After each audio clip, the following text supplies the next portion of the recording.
Alright, so we're going to go over needle chest decompression. Needle chest decompression is a procedure that's performed to manage a tension pneumothorax. It's indicated in traumatic cardiac arrest, as well as needle chest decompression, if you read the papers. Okay. Going to go over needle chest decompression. Needle chest decompression is a procedure that's performed to manage tension pneumothorax.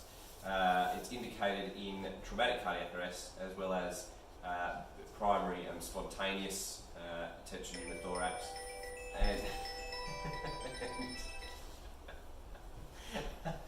and also it can be indicated in patients that are trapped with respiratory distress as well. Needle chest decompression is viewed as a life-saving procedure, but it doesn't completely correct a tension pneumothorax.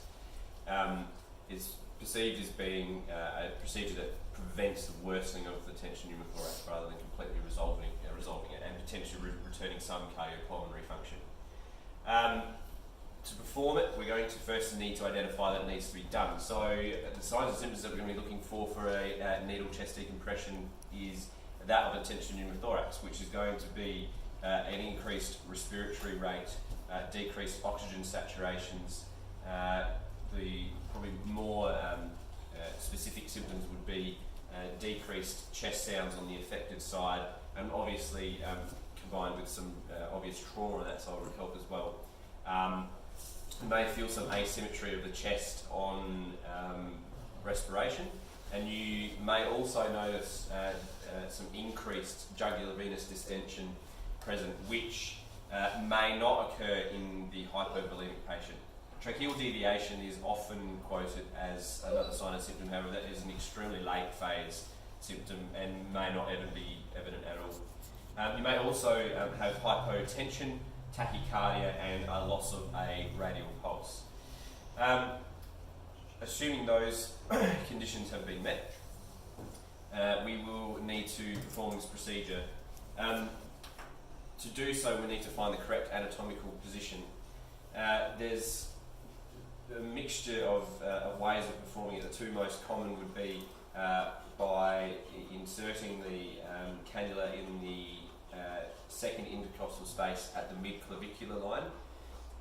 However, recent case reports and research have shown that also a more lateral approach at the fifth intercostal line on the mid-axillar line is also quite successful and may even be more successful than the anterior approach. Prior to insertion, we need to confirm the anatomy and the location is correct with another clinician. We're going to identify the clavicle. I might do it this way because it's a bit easier to see. So identify the clavicle and taking an appreciation of the full length of the clavicle and the mid-clavicular line, which should be about here. We're also then going to palpate down to find the second intercostal space and mark it. I'm going to confirm that location with another practitioner and then prepare the 12 cath. In SA ambulance we use a 12 gauge 12 cath, which is I think about 9 centimetres long.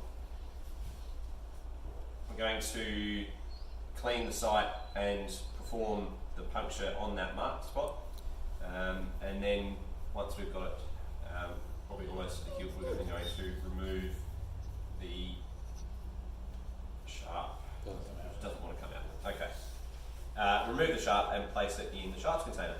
Now, you may hear a hiss or a pop in a very quiet environment, but that the lack of hiss or pop doesn't mean that it hasn't worked. You may see an improvement in the presentation of the patient. If you don't see any improvement in the symptoms that we described before, you can perform the procedure moving in a lateral direction, or also moving to that other site at the fifth intercostal space. So the advantages of needle chest decompression are that it is relatively quick to perform and it's relatively simple to perform. However, it does have a number of drawbacks, one being that it doesn't, again like we described before, it doesn't completely resolve the situation. and it also can give clinicians on scene a red herring that the chest issue or the intention pneumothorax has been addressed and completely resolved. There is also, depending on the approach used, the experience of the provider and the equipment used, a fairly high failure rate for the procedure, and that's usually due to not penetrating the chest wall deep enough.